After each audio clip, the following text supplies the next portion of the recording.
Sekarang kita coba tombol hapus, dan ternyata muncul error user destroy request does not exist. Oh ya, di sini nama filenya adalah user delete request. Jadi saya ganti menjadi user destroy request karena nanti akan digunakan di metode destroy. Jangan lupa juga untuk mengganti nama kelasnya. Di sini kita hanya perlu memodifikasi metode authorize, dan untuk sementara kita kembalikan nilai true. Kemudian kita coba refresh. Sekarang muncul error integrity constraint violation karena user yang kebetulan akan saya hapus dia memiliki tulisan. Kalau saya coba hapus user yang baru, dia bisa dihapus. Lalu bagaimana caranya agar kita bisa menghapus user yang sudah memiliki tulisan? Di sini saya akan menggunakan pendekatan yang hampir sama dengan CMS WordPress. Jadi sebelum data tersebut dihapus, kita akan tampilkan dulu pilihan apakah tulisan dari user yang akan dihapus juga ikut dihapus atau akan diberikan pada user lain. Kita kembali ke editor dan tutup semua tab. Di kelas users controller ini, mari kita buat metode baru. Kita beri nama confirm misalnya. Karena kita tidak akan hapus data, jadi perintah ini kita hilangkan. Dan di sini kita kembalikan view backend user confirm misalnya. Jangan lupa untuk melewatkan objek user ke view. Kemudian kita juga buatkan rutenya. Karena di sini hanya akan menampilkan data, kita gunakan metode get.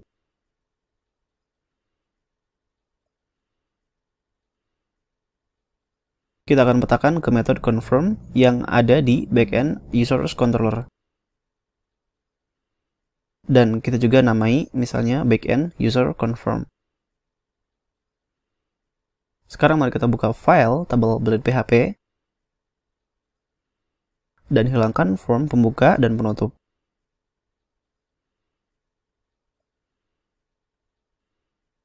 Untuk blok else, kita ganti dari button menjadi anchor. Dan isi atribut href dengan rute yang barusan kita buat tadi.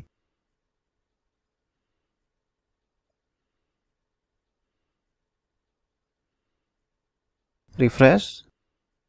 Kita coba klik. Dan sekarang errornya terjadi karena tidak ada view backend user confirm. Kita buka saja file create.php dan save as dengan nama confirm.php. Kita sesuaikan judul,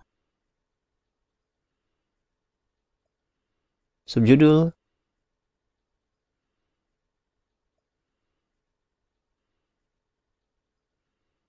dan breadcrumb item.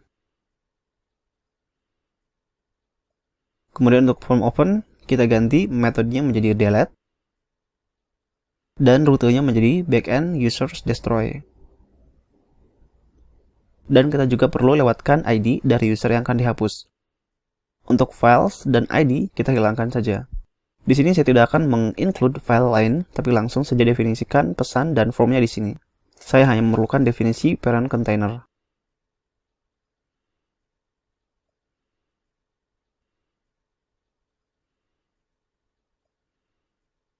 Pertama kita tampilkan pesan.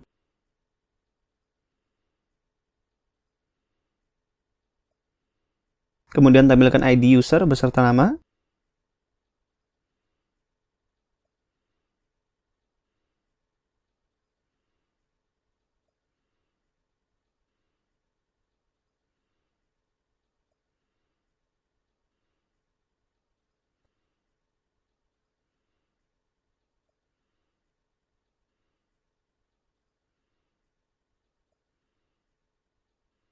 Setelah itu kita tampilkan pilihan.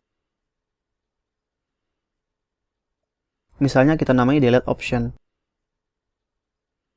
Pilihan ini nanti menentukan bahwa tulisan dari user yang akan dihapus juga akan dihapus. Kemudian kita duplikasi dan kita ganti nilainya menjadi attribute. Jadi ketika kita pilih opsi ini, tulisan dari user yang akan dihapus akan dipindahkan ke user yang dipilih. Dan di sini kita tampilkan daftar semua pengguna kecuali user yang akan dihapus.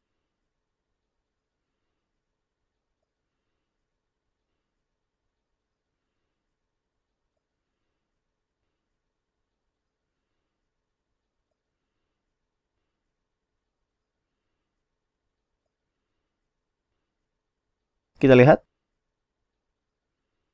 Sepertinya dropdown terlalu lebar jika kita menggunakan kelas Bootstrap Form Controller. Kita coba hilangkan.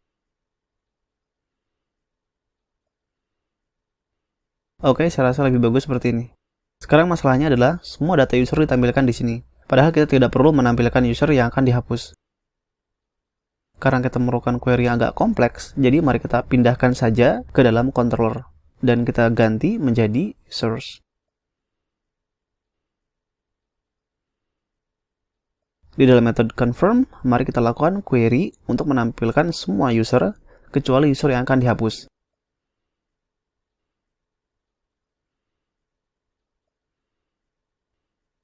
Jangan lupa kita lewatkan ke dalam view. Refresh. Oke, sekarang user yang akan dihapus tidak ada dalam daftar. Selanjutnya tinggal kita tambahkan saja tombol di bagian bawah. Kita akan menaruhnya setelah box body.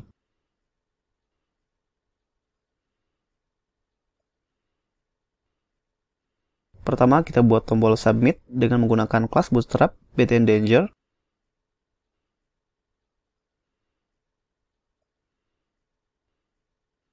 Dan kita juga perlu tambahkan link untuk kembali ke halaman indeks.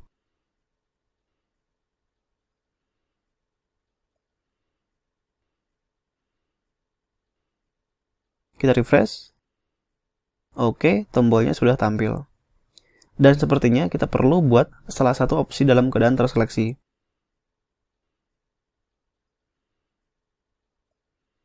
Oke, sekarang tinggal kita tangani di sisi server.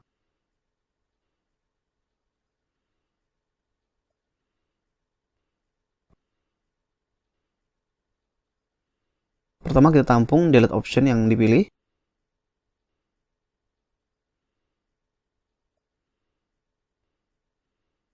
Kemudian juga kita tampung user terpilih.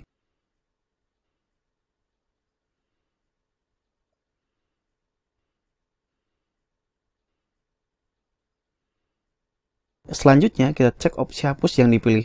Apakah delete atau atribut.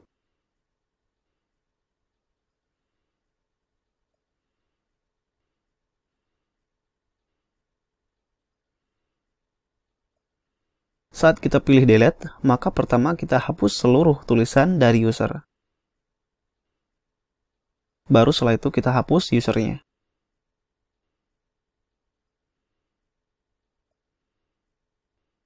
Oke, kita pindahkan query ini ke atas.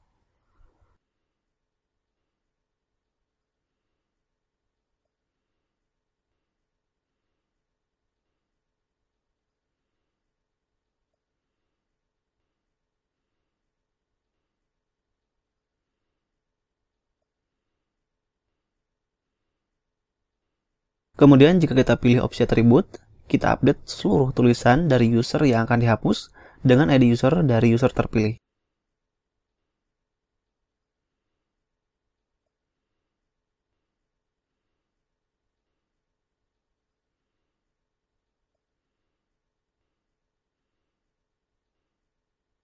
Oh ya, ini seharusnya author ID, bukan user ID.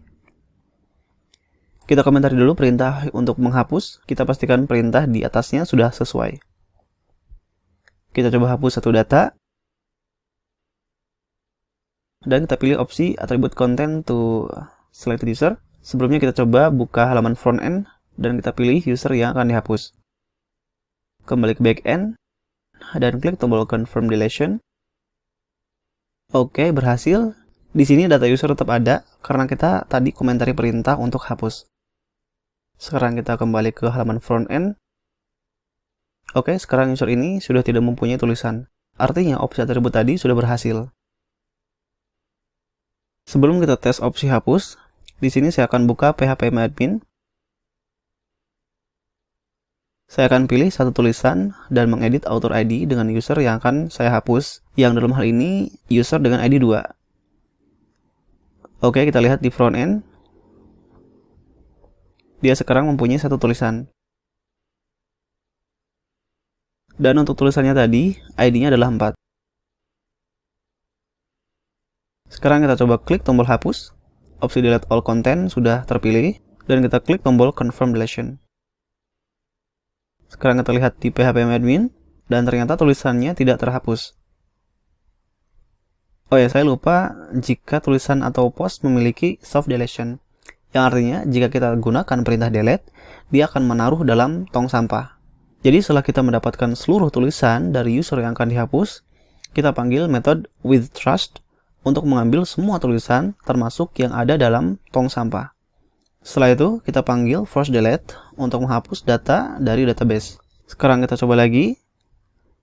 Klik tombol delete dan klik tombol confirm deletion. Sekarang kita lihat di phpMyAdmin. Oke, datanya sudah tidak ada. Dan itu artinya opsi delete juga sudah berhasil. Tinggal kita aktifkan saja perintah hapus untuk benar-benar menghapus data usernya. Di sini saya akan edit satu tulisan lagi dengan ID 12. Kemudian author ID-nya saya jadikan 2 lagi. Dan tulisan ini kebetulan dia dalam tong sampah. Anda bisa lihat nilai deleted at berisi tanggal. Jadi di halaman publik dia tidak akan terlihat. Tapi dalam database kita bisa tahu bahwa user dengan ID 2 memiliki satu tulisan. Kita coba klik tombol hapus dan oh ya, sekarang kita aktifkan perintah hapus user. Kemudian kita klik tombol confirm deletion. Oke, data user berhasil dihapus. Sekarang kita lihat di phpMyAdmin. Tulisan dengan ID 12 juga sudah dihapus. Oke, terakhir kita lindungi user default agar tidak bisa dihapus. Pertama, kita proteksi di sisi server terlebih dahulu.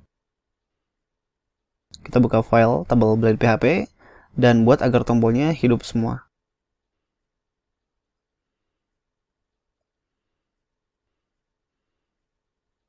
Sekarang kita buka file user-request. Karena logikanya hampir sama seperti kategori request, jadi kita copy saja metode authorize dan forbidden response. Dan di method authorize, jika user yang akan dihapus adalah user default,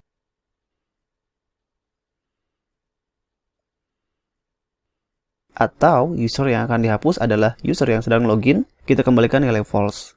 Atau dengan kata lain, batalkan proses penghapusan. Kemudian kita sesuaikan pesan kesalahan ketika forbidden response.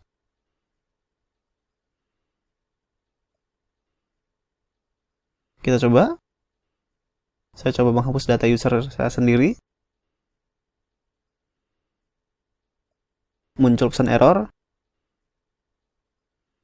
Kemudian kita coba hapus user default. Oke, saya kira proteksi di sisi server sudah berhasil.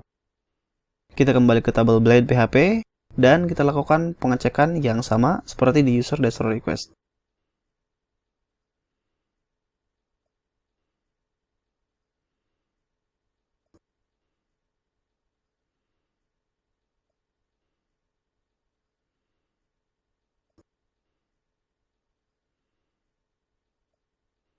Refresh.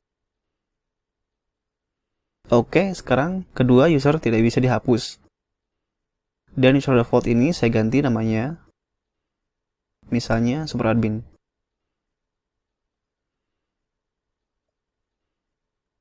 Oke, saya rasa cukup untuk pembahasan kali ini. Meskipun sebenarnya di sini masih ada satu kelemahan lagi, yaitu file-file gambar dari tulisan yang dihapus masih berada dalam server. Di sini saya tidak akan bahas, dan saya jadikan ini sebagai tugas untuk Anda.